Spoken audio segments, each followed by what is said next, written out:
104.5 The Team, your home for New York sports, and hopefully a New York sport that will be in New York very, very soon is mixed martial arts.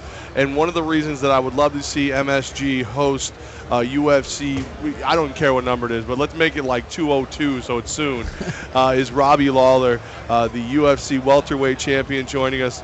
Now, I know that you just won a fight, but the Rory MacDonald fight is one of the ones that when I tell people you don't understand what kind of athletes are in the UFC, that's the fight I talk about. Tell me your mindset going through that 5-round war with Rory MacDonald. Yeah, it was a 5-round war, but that's my life right there. That's what I do for a living. This is what I've strived for. That was my opportunity to let everyone know who I was as a fighter and as a competitor. And Rory brought the best out of me that night, and my coaches did a great job of preparing me, and I was able to showcase a lot of skills, but a lot of heart also. Robbie Lawler joining us from the UFC. Now, I've never seen this before, though. This one moment in the fight, the moment where he drops to his back. You guys are swinging. I mean, you're spitting blood. Your face is cut up. His face is broken. And I see him put his hands up like he's going to go at you one last time, drop him, and hit the ground. Like, did you broke his face? Did you break his will? Did you know that you broke his will? I don't know, but I know he went down, and I know the ref stopped it. I did the best I could. I mean, I hit hard, and I did my best, and so did he. If you could get, fight of the night, knockout of the night in a minute, and still have one of those, marquee knockouts, or a 5-round war like you had with Rory, which one would you prefer?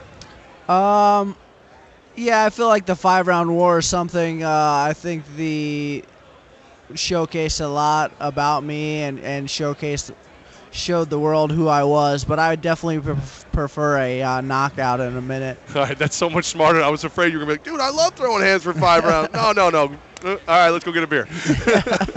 Levack's been making fun of me all week because he got me into UFC. I spent my whole life playing baseball, just got into UFC, but I got to ask you, how do you even get into this sport?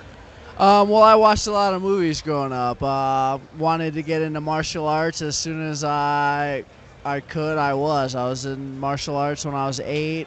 Watched boxing all the time. It's in my blood. It's like I'd watch boxing, I'd listen to the commentators, and I'd go downstairs and hit my heavy bag. When I lifted weights, I lifted the reason for beating people up, to get stronger and do those things. And then I moved to Iowa, started wrestling, and just slowly evolved. And MMA was kind of something that was built for me. I was built for that, and as soon as I was able to go and do it full time, which was 2000.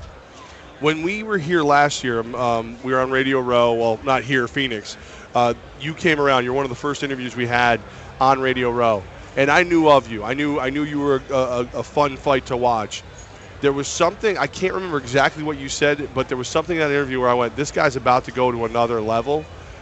In this year, you have become one of the marquee fighters in the UFC, like to the point where guys like Brady that I'm bringing into UFC fandom, he's not going to forget you. You know what I mean? Like guys who always watch UFC knew who you were. What's it like now that you're starting to move out into people like the fringe fans? Now they are big Robbie Lawler fans.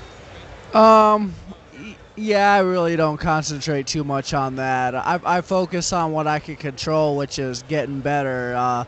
And working on my skills. It's nice that I'm getting more fans and people are excited to watch me fight, but push comes to shove, I need to get better. I need to push myself, and that's how I'm going to continue to get fans and continue to grow as a person and as a fighter.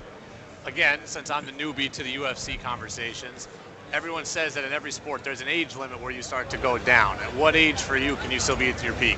I have no idea when I'm done and how much I have left, but I know I feel good now. I feel like I'm strong. I feel like I can move well and do the things that I need to do to get the job done. But every fighter's different. Every man's different. Not everyone's built the same. That's what makes this sport awesome. For the people, Ruthless Robbie Lawler joins us here, 104.5 The Team, Radio Row. For the people who would complain about the Ronda Rousey fights and the Conor McGregor fights, and they're over too fast, I always tell them, you got to read the rest of the card. And if you're on that card, you're going to see a war. How long until you're the very, very top? Like, I know you don't talk like Conor, but will you be that guy that even now we sit there and we go, all right, that's his card, that's his fight, regardless of whether you're the top one? In my eyes, I'm always the guy on the card. So that's what I concentrate on. I concentrate on what I feel about the situation, what I'm bringing to the table. And I feel like I'm always going to put on a show. I'm always going to do something exciting. I can't help myself, I guess. I go out there to try to knock somebody out, and if I can't get them out of there, it's going to be exciting. So we're here on Radio Row. We're in San Francisco for the Super Bowl. Are you a football fan? Who you got in this game? Yeah, I'm a huge football fan. My heart says Denver, but my mind says Carolina. Both teams have great defenses, and Carolina's defense is on another level right now. But Denver's got to muster up some good stuff, and no turnovers. That's what it comes down to, not turning the ball over, because Carolina's great at running interceptions back. Who's next? Who do you want to throw hands with next? Not sure. I'm just relaxing right now, enjoying Super Bowl row, and gonna watch the Super Bowl, and we'll see what happens. There's not like one guy though that you're just dying to. Nah, not really. I don't. I concentrate on myself and how I can get better, and let the matchmakers do their thing. Ruthless That's Robbie someone Lawler. else's job, buddy. Yeah, where's the belt, man? Like I wanted to see it. they left it. They left it this time. They were afraid I was going to try and walk off with it. Yeah. They thought maybe you'd want some, and we'd be throwing down for that belt. Then I'd be hosting the show by myself. No, this is coffee in this. This is not something that there's no liquid courage in here. I'm not trying to throw hands with you anytime soon, my friend. More luck to you in the future. Love what you're doing out there. And again, if you're on the fence about whether or not you're a UFC fan and you see Robbie Lawler on the card, that's the one you got to watch. Cool. Thanks for having me. Appreciate it.